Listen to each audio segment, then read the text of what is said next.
Hi everyone, and welcome back to Splash Page. I'm Sean, as always, here with Andrew, and we're going to be talking about Invincible Episode 2, or as I like to call it, the Flaxen episode, because they come back again and again. And again. Yeah, but before we go any further, just want to do two quick things. One, spoiler warning, we are going to be discussing what happens in Invincible Episode 2, as well as some future predictions.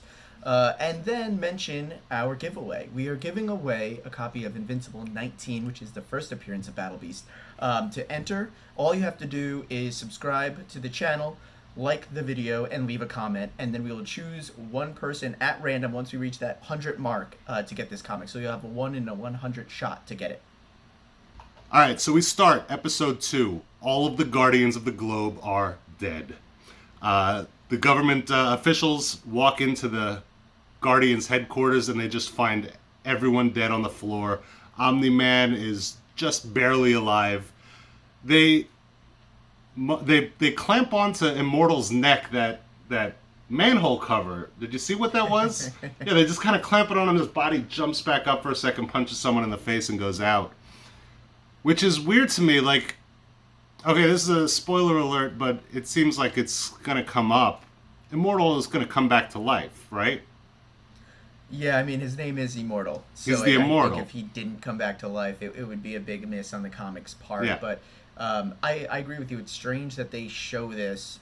Because in the book, when they put his head back on his neck, he comes right back to life, right? Yeah, there's some technology included because it's actually not the government that does it in the comic. It's the Mauler twins. That's true. So they do have some kind of neck apparel that goes with his head reconnecting to his body, but it is something that happens kind of off screen, and then you don't find out till much later that they do it. So I'm surprised that they are this forward about it, and that it's the government doing it in the show.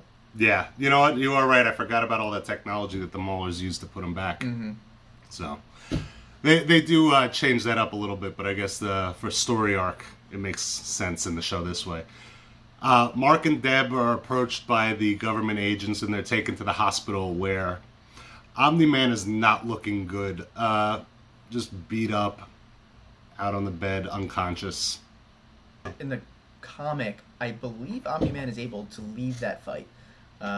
He's not caught kind of red-handed, or in this case, assumed to be also a victim of this attack. Yeah. So this is also a change, and what it does is it takes Nolan Omni-Man out of the picture for a little bit, which is handled differently in the comic, because obviously that needs to happen for Invincible to then get the courage to become a superhero and go out on his own into situations that he's not as comfortable with. Then when Mark's over the bed of his father, he hears that there's an attack going on, and it kind of motivates him to go out there and fight. So he gets his get-up on, and he flies out, and he runs into the Flaxans for what will be the first time this episode, but not the last time.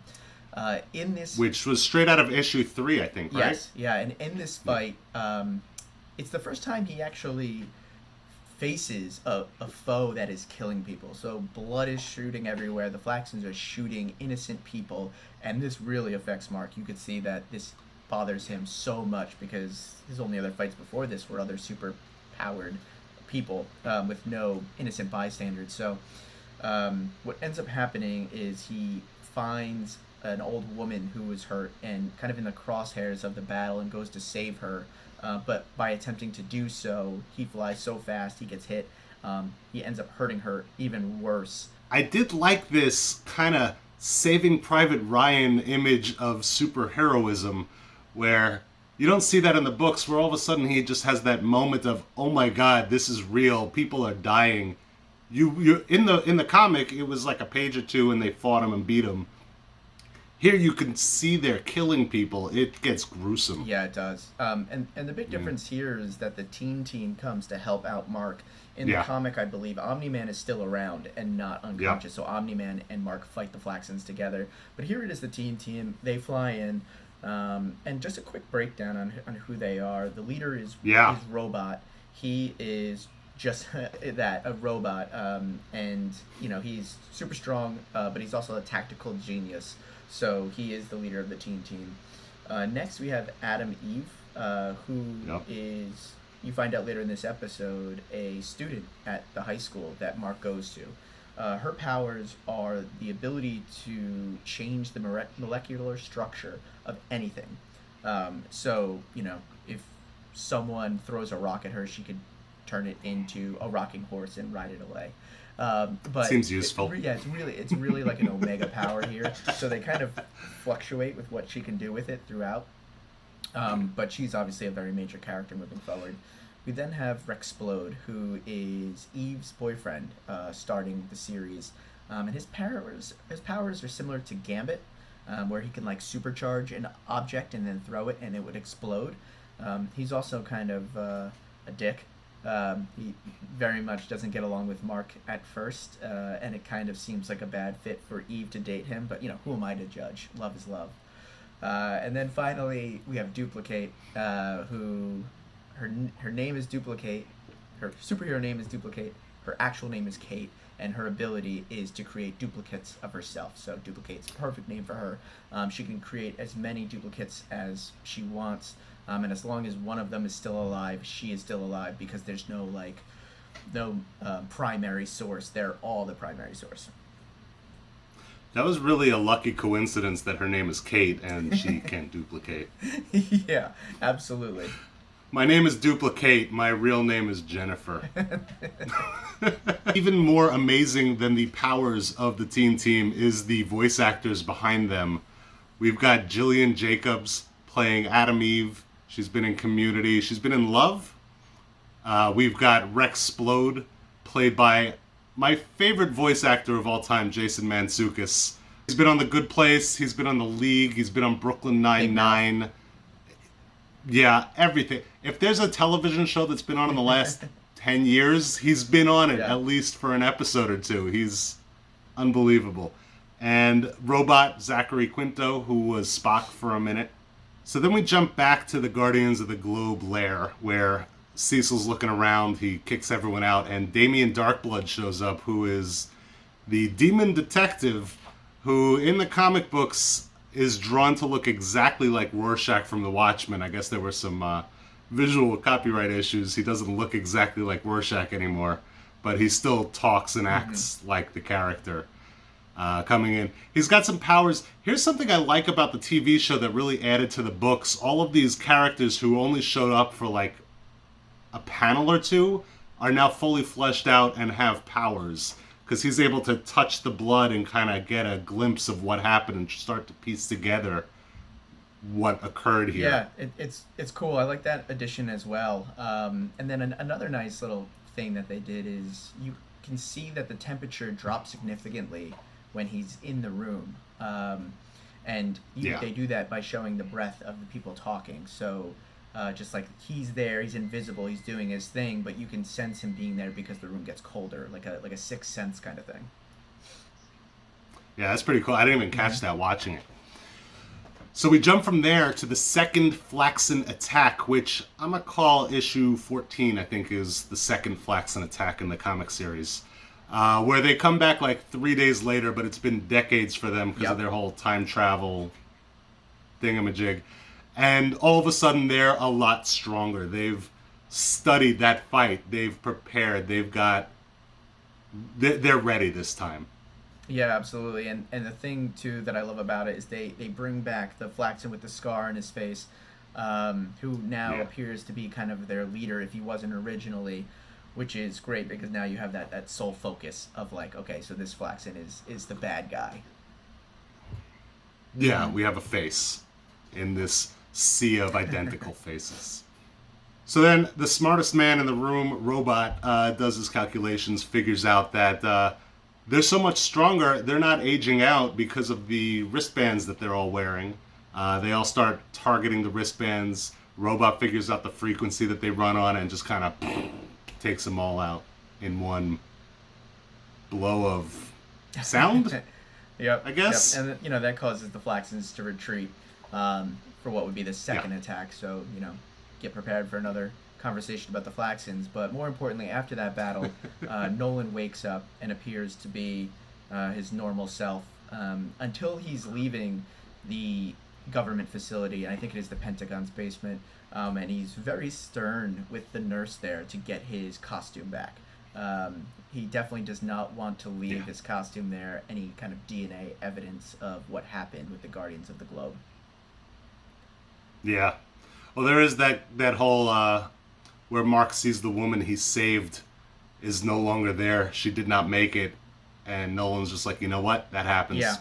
Yeah. It's very don't bring your work home mentality conversation over the next few minutes of the show. But then it quickly turns to one of the cameos that I was so excited for. It happened slightly different in the show than it did in the book. Probably top 3 character for me in the show, Alan the Alien. Probably the worst named character. Oh, it's great. Alan the Alien, who is an alien in the coalition of planets, and his job is to go around to all of the planets that are in the coalition and make sure that they have a protector who is strong enough to fight against any nefarious force. Great joke in the book where he confuses Earth with Right, Urath. yeah, so Earth not being a part of that coalition, Alan confuses Earth with Urath. And they have a nice little, all right, well, if I don't get fired, I'll see you around moment. But Andrew, could you tell who did his voice? It is Seth Rogen, perfectly voice casted. Yeah, it's amazing because Alan does have a level of goofiness. If any creature would forget to name himself and then be like, well, I guess I'm an alien, I guess I'll just call myself Alan, it would be Seth Rogen. Yeah, it's a great cameo spot for him, and obviously Alan will be a reoccurring character here, so get ready for a lot more fun with him. So we come out of outer space, back down to Earth. We're with Cecil from the government talking to Omni-Man, and he's trying to figure out what happened in that room where Omni-Man killed the Guardians of the Globe. And Nolan tells him what happened, but Cecil doesn't 100% believe him. And that's pretty apparent. We then cut to Mark at school. Yeah. And Todd, the bully from the first episode, comes up to him in an aggressive manner, only to apologize several times for beating him up earlier. And he finds, and Mark's like, what are you doing? And it turns out that Amber has apparently blackmailed pictures of Todd and forced Todd to apologize to Mark, as well as give Mark Amber's phone number. And blackmailing people with pictures is not cool. So let's not do that, people. Let's not do that. I don't know. If you're gonna blackmail someone, I think the best way to use it is to force them to apologize. She did it for a good cause. Yeah. And then more Flaxens. More. I don't remember. Yeah, I don't remember a third book with Flaxens. It might be coming. I haven't finished the whole run. But these Flaxens are much tougher than the last Flaxens because they've had decades to prepare and study just for this battle. Yeah, and our Scarface friend comes back in a giant suit and causes real mayhem. In fact, Robot is so discouraged by the sight of them and knowing how much time they had to prepare, he actually makes the recommendation to nuke the city, which... Yeah, very cold. Yeah, which all of his human counterparts were like, you're an idiot, don't do that. Well, that's always the part of the general in any war movie. It's like, listen, let's just nuke the aliens. And they have to talk them down. Right. Yeah, they end up battling, and then it's really Omni-Man who comes in and saves the day. And now this is more similar to the second or the third comic, where Omni-Man is with Invincible while fighting the Flaxans. Yeah. The big difference here is that in both of them, Omni-Man ends up in the Flaxen universe. In this one, it's because he flies through our Scar-faced friend and drives him into his dimension. In the comic, Nolan and Mark are just talking, and one Flaxen appears behind him, grabs him, and pulls him into the dimension. But that change, while pretty mild as far as storytelling goes, the next change is much, much bigger. We actually see what Nolan does while he's in the Flaxen dimension, and it's nothing short of genocide. Not to say the Flaxens might not deserve it, because obviously they were the ones attacking our dimension, but he flies around just causing mayhem, blowing up buildings, just cutting them in half, and it ends so brutally as he makes some of the remaining Flaxens open up a portal so he can get back to our dimension while holding, you know, a huge piece of rock or a landmass above his head, and as he leaves he just drops it. So it's very Age of Ultron from the MCU, that you know that's crashing and probably killing every single person in the planet. Yeah. And that was the trailer. That was that scene where we thought maybe Nolan's wrecking everything on Earth. Maybe he went crazy. At least that's what I thought. That was that shot from the other world there. Yeah. And then we come right into the ending of the episode where Damien Darkblood is now basically confirming to Cecil from the government that nobody else was in that room when the Guardians were killed. It must have been one of them or Omni-Man. And Cecil, again, is not quite believing him, but he is putting some men on Nolan's house to look after. Do you guys think that Omni-Man will get caught? And if you do, how does it happen? Which one of these loose threads do you think gets tied into Nolan being identified as the murderer of the Guardian? All right, everyone. Well, thank you so much for joining us here on Splash Page as we review Invincible weekly. Also, remember, we are doing that giveaway of Invincible 19, the first appearance of Battle Beast. So please subscribe, like, and comment on this video or all of our other videos for your chance to win once we hit 100 subscribers. I'm Sean. That's Andrew. Thank you guys very much, and we'll see you soon.